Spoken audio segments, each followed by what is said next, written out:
Selamat pagi semua, apa kabar? Selamat pagi. Selamat pagi. Selamat pagi. Baik, perkenalkan nama saya Elsa Galatia. Di sini saya sebagai moderator dan juga sebagai pembaca acara dalam kegiatan pada hari ini. Nah, jadi di sini kami akan berbagi sedikit informasi tentang gratifikasi. Materi kali ini akan disampaikan oleh teman kita Kayusan Oksana dari Diploma 3 Gizi Reguler 21.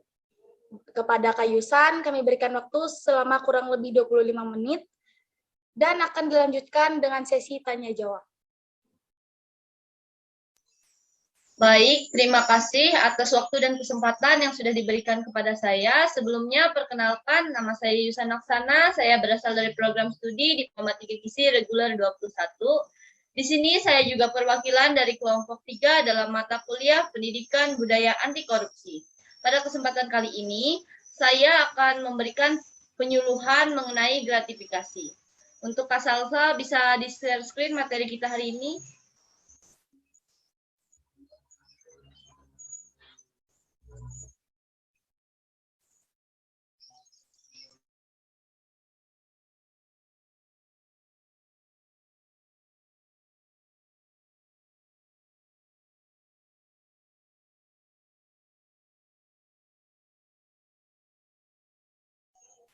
Nah, sebelumnya saya juga memperkenalkan anggota-anggota saya. Yang pertama yaitu Claudia Angelina, yang kedua Elsa Galatia, yang ketiga Putri Elok Laluyangan, yang keempat Salsabila Purnawan Suarji, dan saya sendiri Yusan Oksana sebagai narasumber.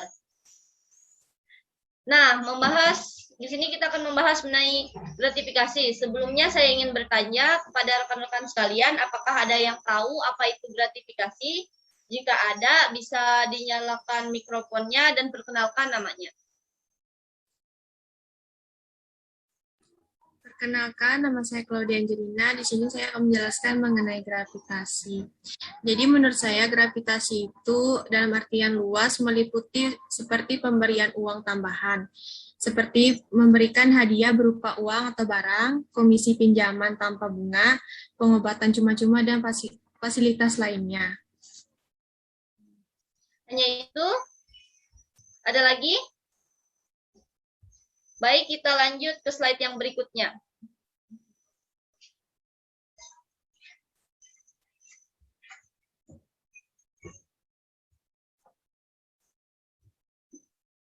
Nah, di sini ada apa itu korupsi. Nah, korupsi dan koruptor berasal dari bahasa Latin, corruptus, yakni dari kondisi yang adil, benar, dan jujur menjadi kondisi yang sebaliknya. Nah, sedangkan kata corruptio berasal dari kata kerja corrumpere, yang berarti busuk, rusak, menggoyahkan, memutar balik, menyogok, orang yang dirusak, dipikat, atau disuap. Dari beberapa definisi dapat disimpulkan beberapa unsur yang melekat pada korupsi. Yang pertama yaitu tindakan mengambil, menyembunyikan, menggelapkan harta negara atau masyarakat. Yang kedua, melawan norma-norma yang sah dan berlaku. Yang ketiga, menyalahgunakan kekuasaan atau wewenang atau amanah yang ada pada dirinya. Yang keempat, demi kepentingan diri sendiri, keluarga, kerabat, korporasi, atau lembaga instansi tertentu. Yang kelima, merugikan pihak lain, baik masyarakat maupun negara. Slide selanjutnya.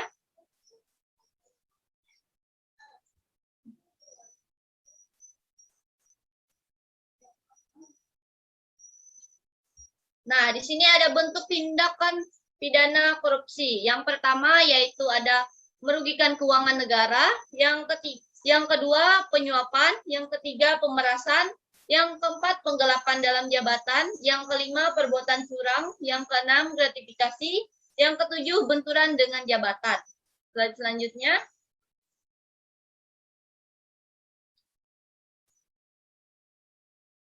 Nah, di sini ada pertanyaan nih, apa sih gratifikasi? Nah, gratifikasi adalah pemberian dalam arti luas yang meliputi pemberian uang tambahan, hadiah uang, barang, rabat, atau diskon, komisi pinjaman tanpa bunga, tiket perjalanan, fasilitas penginapan, perjalanan wisata, pengobatan cuma-cuma, dan fasilitas lainnya. Gratifikasi dapat diterima di dalam negeri maupun di luar negeri dan dapat dilakukan dengan menggunakan sarana elektronik atau tanpa sarana elektronik.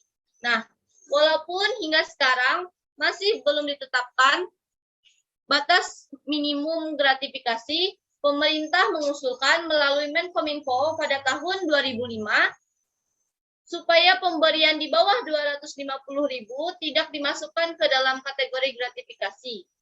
Namun hal ini belum diputuskan dan masih sebatas wacana. Di pihak lain, masyarakat yang melaporkan gratifikasi 250.000 wajib diberikan perlindungan sesuai dengan ketentuan PP nomor 71 tahun 2000. Gratifikasi tindak pidana landasan hukumnya adalah Undang-Undang 31 tahun 1999 dan Undang-Undang 20 tahun 2001 pasal 12. Penerima gratifikasi diancam pidana penjara seumur hidup atau pidana paling singkat 4 tahun dan paling lama 20 tahun. Dan denda paling sedikit 200 juta rupiah dan paling banyak 1 miliar rupiah. Ketentuan Undang-Undang nomor 20 tahun 2001 menyebutkan bahwa setiap gratifikasi yang diperoleh pegawai negeri atau penyelenggara negara adalah suap. Tetapi ketentuan ini tidak berlaku apabila penerima gratifikasi melaporkan gratifikasi yang diterimanya kepada Komisi Pemberantasan Tindak Pidana Korupsi. Selambat-lambatnya dalam waktu 30 hari kerja terhitung sejak gratifikasi tersebut diterima. Slide selanjutnya.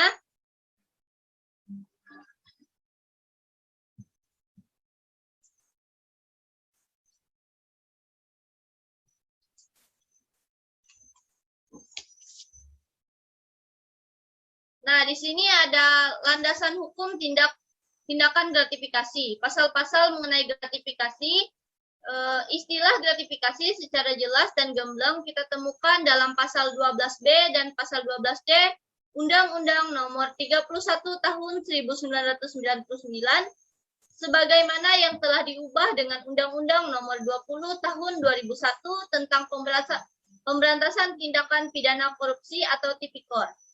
Pasal 12B ayat 1, setiap gratifikasi kepada pegawai negeri atau penyelenggara negara dianggap pemberian suap apabila berhubungan dengan jabatannya dan yang berlawanan dengan kewajiban atau tugasnya dengan ketentuan sebagai berikut.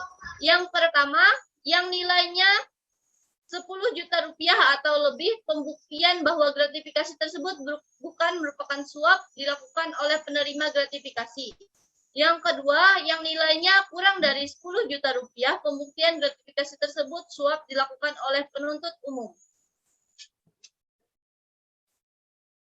Ketentuan pasal 12C ayat 1 menyebutkan ketentuan sebagaimana dimaksud dalam pasal 12B ayat 1 tidak berlaku jika penerima gratifikasi melaporkan gratifikasi yang diterimanya kepada Komisi Pemberantasan Tindakan Pidana Korupsi. Sedangkan ayat 2 menyatakan penyampaian laporan sebagaimana dimaksud dalam ayat 1 wajib dilakukan oleh penerima gratifikasi paling lambat 30 hari kerja terhitung sejak tanggal gratifikasi tersebut diterima. Pasal 12C ayat 3 menyebutkan Komisi Pemberantasan Tindakan Pidana Korupsi dalam waktu paling lama 30 hari sejak kerja tanggal penerima laporan wajib menetapkan gratifikasi dapat menjadi milik penerima atau milik negara. Slide selanjutnya.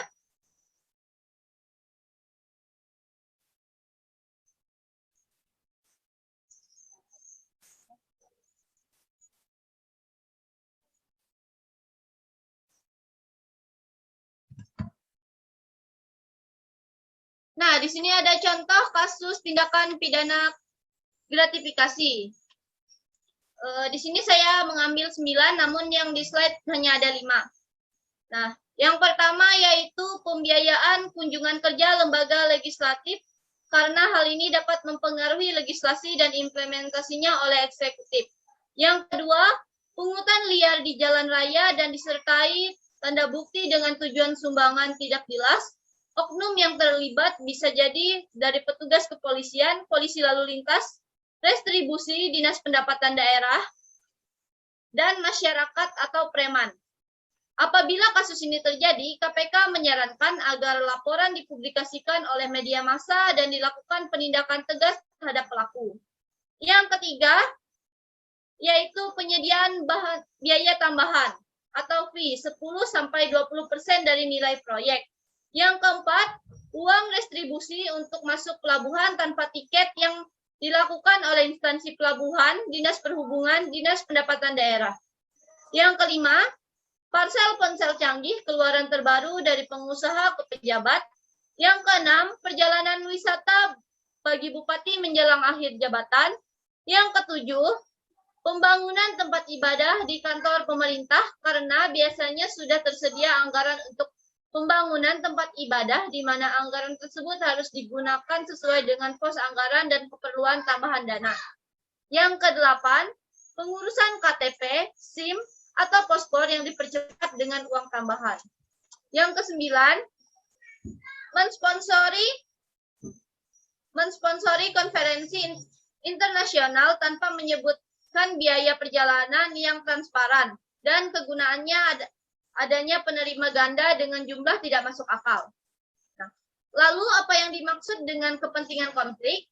Nah, seperti disarikan dari situs resmi Komisi Pemberantasan Korupsi atau KPK, konflik kepentingan bisa diartikan sebagai situasi di mana seseorang penyelenggara negara yang mendapatkan kekuasaan dan kewenangan berdasarkan peraturan undang-undang diduga memiliki kepentingan pribadi atas setiap penggunaan wewenang yang dimilikinya, sehingga dapat mempengaruhi kualitas kinerja yang seharusnya.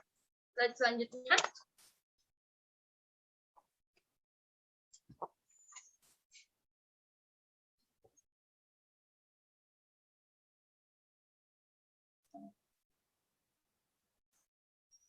Nah, di sini juga ada hubungan korupsi dan gratifikasi. Lantas, apa hubungan gratifikasi dengan konflik kepentingan?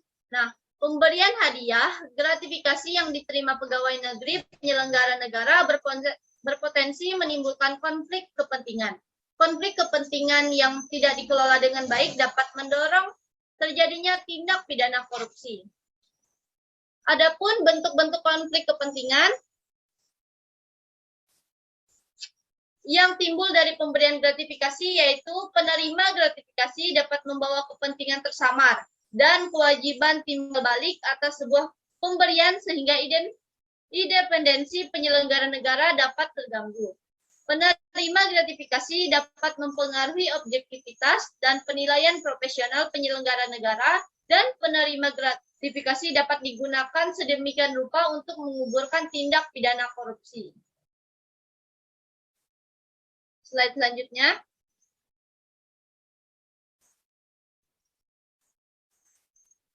Nah, di sini ada tips dan cara menghindari gratifikasi. Ada dua cara yang dapat kita lakukan untuk menghindari gratifikasi. Yang pertama yaitu tolak, yang kedua yaitu laporkan. Nah, sebisa mungkin kita harus berusaha untuk menolak pemberian yang tidak seharusnya. Jika kita dalam posisi tidak memungkinkan untuk menolak, kita dapat menerimanya namun kemudian harus melaporkan ke pihak terkait. Slide selanjutnya.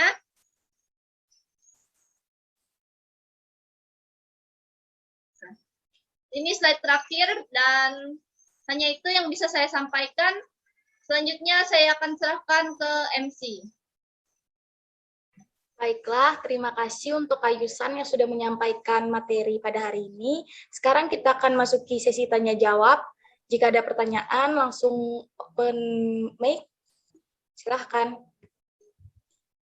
Izin saya ingin bertanya, perkenalkan nama saya Putra Koliangan. Tadi kan di slide ada dikatakan bahwa penyediaan makanan pada sidang termasuk dalam gratifikasi itu kenapa ya? Padahal kan kalau kita lihat penyediaan makanan itu hanya sebatas tanda terima kasih kepada dosen atau penguji. Terima kasih. Baik. Kak Yusan, apakah mau langsung dijawab atau ditampung dulu? Langsung dijawab aja ya. Terima kasih untuk pertanyaannya. Baik, saya akan menjawab pertanyaan yang disampaikan oleh saudari Elok. Kalau menurut saya, dilihat dulu dari maksud dan tujuan dari pemberian tersebut. Misalnya, dalam pemberian makanan itu ada terselip uang atau kertas dengan tulisan agar segera diluluskan. Nah, itu menurut saya bisa masuk ke dalam gratifikasi. Tapi jika murni memberikan makanan sebagai tanda terima kasih kepada dosen dan sebagainya, itu tidak termasuk dalam gratifikasi. Berbeda dengan yang dimaksud oleh Kak Elok tadi, dalam penyuluhan. Itu kita tergantung pemberiannya kepada siapa kita memberi dan kepada siapa penerima tersebut. Terima kasih. Baik, terima kasih Kak Yusan. Baiklah, pada lagi pertanyaan, silahkan.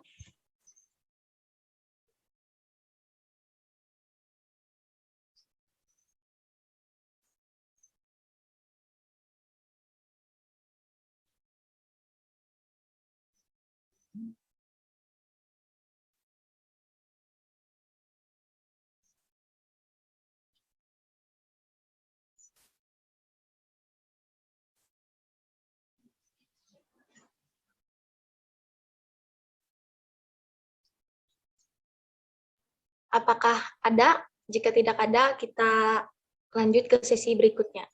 Saya ingin bertanya. Perkenalkan, nama saya Salsabila Purnawansuri. Pertanyaan saya, kapan sebuah hadiah disebut gratifikasi sehingga tersangkut dengan korupsi? Terima kasih.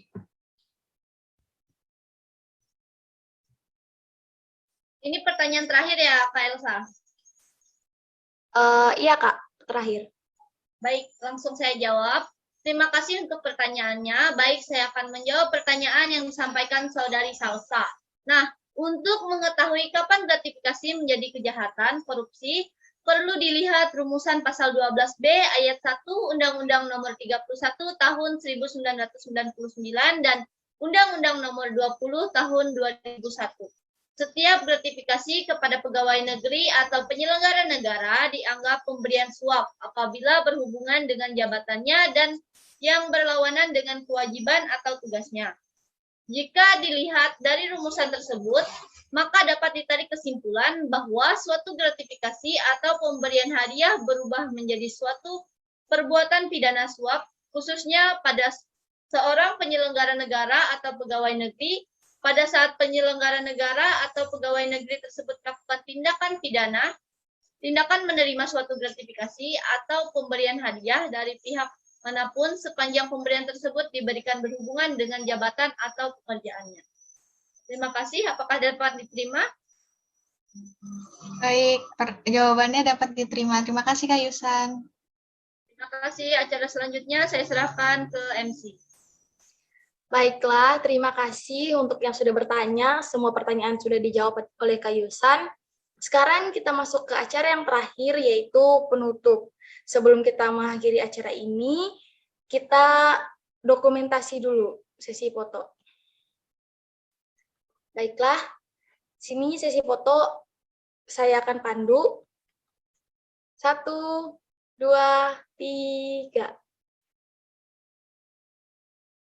Oke, terima kasih untuk Kak Yusan. Terima kasih juga untuk peserta yang sudah dapat bergabung pada Zoom kali ini. Terima kasih. See you, bye-bye. Terima kasih.